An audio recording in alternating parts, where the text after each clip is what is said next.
Hello everyone, welcome to Elementary Gyan. In the previous video, we studied chemical reactions. और आज इस video में हम डिस्कस करेंगे कि chemical equations क्या होती हैं. So as we know that chemical reactions are the processes जिसमें chemical substances जो होते हैं उनकी composition change हो जाती है, या हम ऐसा कह सकते हैं कि जो substances होते हैं उनके atoms rearrange होके new substances का formation करते हैं जिनकी प्रॉपर्टीज एंटायरली डिफरेंट होती हैं फ्रॉम द इनिशियल सब्सटेंसेस. तो इन प्रोसेसेस को क्या कहा जाता है? Chemical reactions. तो ये जो केमिकल रिएक्शंस होती हैं इनको रिप्रेजेंट किया जाता है with the help of symbols and फॉर्मूले ऑफ केमिकल सब्सटेंसेस. और उसी रिप्रेजेंटेशन को क्या कहा जाता है? उसे ही कहा जाता है chemical equations. So for example अगर हम किसी केमिकल रिएक्शन की बात करें जैसे कि बर्निंग ऑफ मीथेन, तो मीथेन गैस जो होती है वो ऑक्सीजन की प्रेजेंस में बर्न होकर कार्बन डाइऑक्साइड एंड वाटर का फॉर्मेशन करती है. तो ये क्या है? ये केमिकल रिएक्शन है. तो इसको कैसे रिप्रेजेंट करेंगे? Burning of methane. तो मीथेन गैस जो है वो ऑक्सीजन की प्रेजेंस में बर्न होकर क्या देती है? कार्बन डाइऑक्साइड एंड वाटर का फॉर्मेशन करती है. Carbon dioxide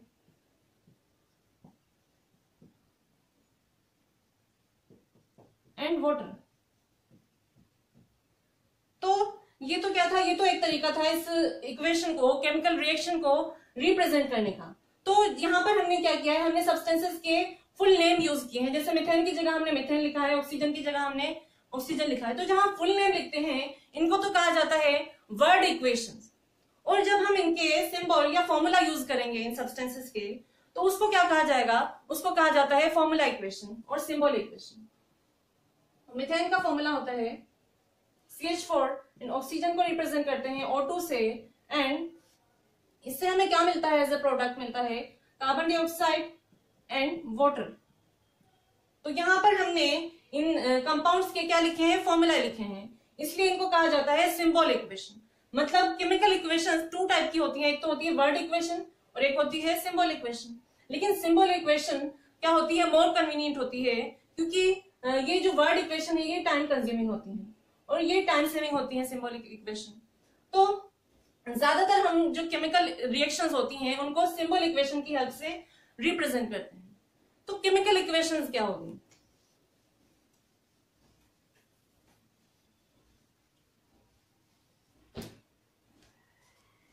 chemical equations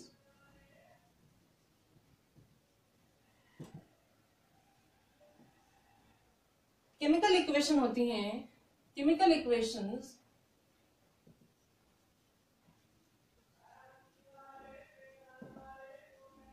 are the short hand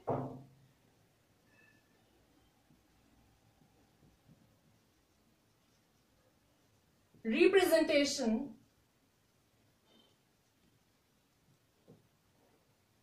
of chemical reactions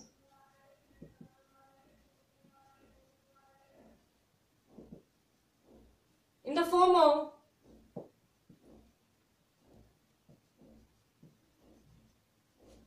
symbols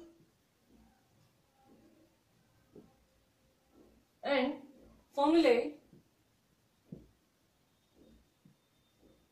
of substances involved in it. मतलब केमिकल रिएक्शंस में जो सब्सटेंसेस हैं उनके शॉर्ट हैंड रिप्रेजेंटेशन को या उनका सिंबल और फॉर्मूला की हेल्प में जो हम रिप्रेजेंटेशन करते हैं उसको क्या कहा जाता है? Chemical equations. फॉर एग्जांपल अगर हम बात करें सोडियम मेटल की, तो सोडियम मेटल वाटर के साथ रिएक्ट करके क्या देता है? सोडियम हाइड्रोक्साइड बनाता है और हाइड्रोजन गैस रिलीज करता है. तो इसका एग्जांपल हम लिख लेते हैं. Sodium reacts with water to give sodium hydroxide hydroxide and hydrogen. तो ये क्या है, ये है केमिकल रिएक्शन सोडियम की वाटर के साथ। तो इसको हम कैसे रिप्रेजेंट करेंगे, इसको या तो हम ऐसे लिख सकते हैं sodium plus water to form sodium hydroxide,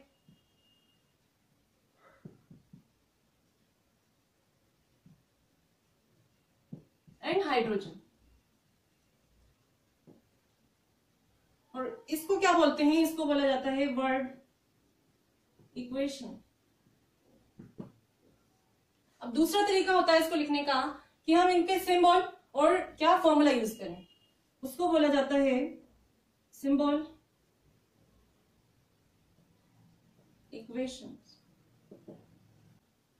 तो सोडियम का सिंबल क्या हो गया, सोडियम Na, और वाटर को रिप्रेजेंट करते हैं H2O से। एंड ये दोनों रिएक्ट करके क्या देते हैं, ये फॉर्मेशन करते हैं सोडियम हाइड्रोक्साइड का एंड हाइड्रोजन। ठीक है, ये तो ये क्या हो गई, ये रिएक्शन जो थी केमिकल रिएक्शन, इसका शॉर्ट हैंड रिप्रेजेंटेशन हो गया, और इसी को क्या कहते हैं, केमिकल इक्वेशन। अब यहाँ पर ये टर्म इक्वेशन क्यों यूज की गई है, इक्वेशन मतलब क्या होता है, left hand side right hand side की इक्वल होना चाहिए।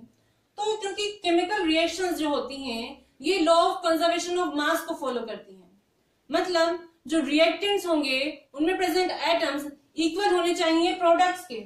और रिएक्टेंट्स क्या होते हैं, वो सब्सटेंसेस जो केमिकल रिएक्शन में पार्ट ले रहे हैं उन्हें तो हम बोलते हैं रिएक्टेंट्स, और वो सब्सटेंसेस जो एज अ रिजल्ट फॉर्म होते हैं केमिकल रिएक्शंस के उनको कहा जाता है प्रोडक्ट। जैसे इस एग्जांपल में जो सोडियम एंड वाटर रिएक्ट कर रहे हैं तो ये तो क्या है, ये तो है रिएक्टेंट, दीज आर रिएक्टेंट्स।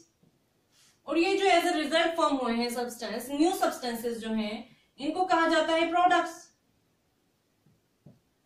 तो जो नंबर ऑफ एटम्स रिएक्टेंट्स में हैं उतने ही एटम्स क्या होंगे, प्रोडक्ट्स में होंगे। मतलब लेफ्ट हैंड साइड इक्वल होता है राइट हैंड साइड के, इसीलिए यहां पर केमिकल इक्वेशन टर्म यूज की गई है, इनको केमिकल इक्वेशन कहा जाता है। Now while writing chemical equation हमें कुछ बातें याद रखनी होती हैं, या हम कहें कुछ स्टेप्स फॉलो करनी होती हैं। तो वो स्टेप्स कौन कौन सी होती हैं, let us see steps followed while writing chemical equations. कौन कौन सी स्टेप्स होती हैं, तो फर्स्ट स्टेप होती है, first step is symbol and formula of reactants are written on left hand side. Left hand side में क्या लिखे जाते हैं, रिएक्टेंट्स, लेफ्ट हैंड साइड। अब नेक्स्ट स्टेप होती है कि जो प्रोडक्ट्स होंगे उनको राइट हैंड साइड में लिखा जाता है, symbols and formula of products are written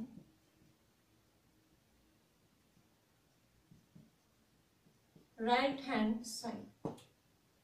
ठीक है, अब नेक्स्ट स्टेप ये होती है कि प्लस साइन यहां पर यूज होता है।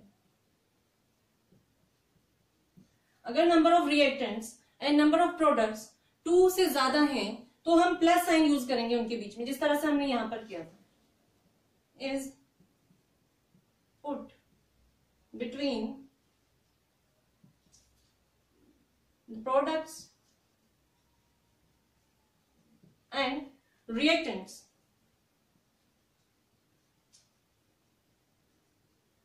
if the number is 2 or more। अब नेक्स्ट स्टेप ये होती है एन एरो साइन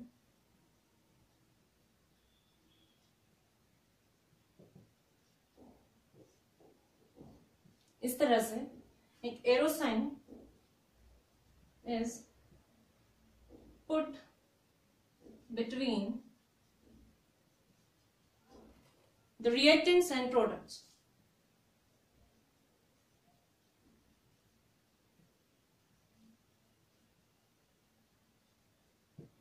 मतलब रिएक्टेंट्स एंड प्रोडक्ट्स को के बीच में एक एरो साइन यूज किया जाता है और ये एरो साइन हमें क्या बताता है कि जो केमिकल रिएक्शन है वो किस डायरेक्शन में प्रोसीड हो रही है और हम ये रिएक्टेंट्स से प्रोडक्ट्स की तरफ रखते हैं एरो का हेड, तो ये बताता है हमें कि जो केमिकल रिएक्शन है ये रिएक्टेंट से प्रोडक्ट की तरफ प्रोसीड हो रही है।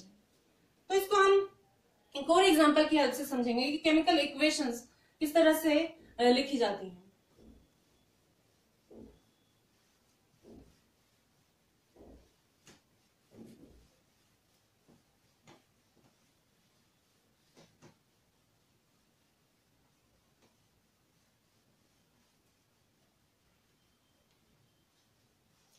For example, there is a chemical reaction between zinc metal and sulfuric acid.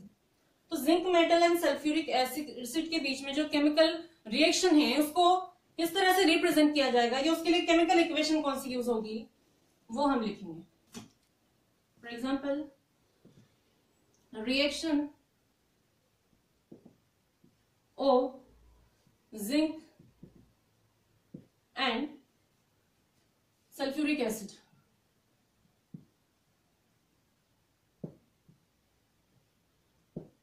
Forms, क्या मिलता है इससे हमें?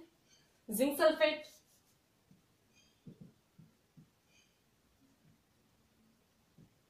And hydrogen. तो इसके लिए केमिकल इक्वेशन क्या होगी?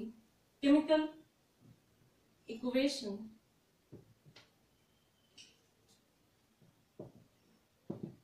अगर हम इनके सब्सटेंसेस के फुल नेम लिखें तो वो क्या होगी उसकी वर्ड इक्वेशन।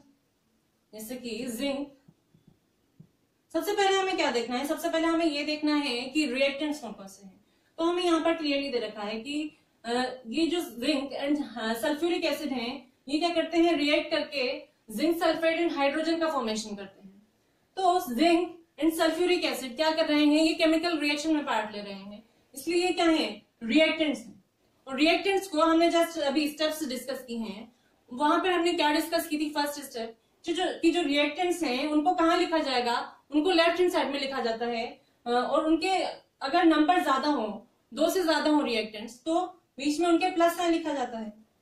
तो क्योंकि यहाँ पर 2 रिएक्टेंट्स हैं, एक तो है जिंक और एक है सल्फ्यूरिक एसिड, तो यहाँ पर हम प्लस साइन लिख देंगे इन दोनों के बीच में, जिंक प्लस सल्फ्यूरिक एसिड, ये हो गए रिएक्टेंट। अब रिएक्टेंट्स एंड प्रोडक्ट्स के बीच में एरो का साइन लिखना होता है, इस तरह से एरो लगा देंगे। उसके बाद प्रोडक्ट्स उनको से हैं जिंक सल्फेट प्लस हाइड्रोजन। तो ये तो हो गई वर्ड इक्वेशन। अब इसकी सिंबल इक्वेशन क्या होगी? यहां पर इनके फॉर्मूला यूज कर लेंगे। तो जिंक का क्या होता है सिंबल? Zn। इसके बाद सल्फ्यूरिक एसिड होता है H2SO4 and it gives products क्या है? Zinc sulphate ZnSO4 plus hydrogen gas, H2 होती है हाइड्रोजन। तो ये क्या हो गए? ये जो लेफ्ट हैंड साइड में जो सब्सटेंसेस हैं ये तो होंगे रिएक्टेंट्स, क्योंकि यही तो रिएक्ट कर रहे हैं और न्यू सब्सटेंस का फॉर्मेशन कर रहे हैं। और ये क्या हो गए? ये हो गए प्रोडक्ट्स। तो इस तरह से किसी भी केमिकल रिएक्शन को अगर हम शॉर्ट फॉर्म में उसके सिंबल और फॉर्मूला की हेल्प से रिप्रेजेंट करते हैं तो उसी रिप्रेजेंटेशन को क्या कहा जाता है? Chemical equation. I hope this topic has been clear to you now. अगर आपको कोई भी डाउट है तो आप कमेंट सेक्शन में कमेंट करके पूछ सकते हैं। तो मिलते हैं नेक्स्ट वीडियो में। Till then keep learning and thank you.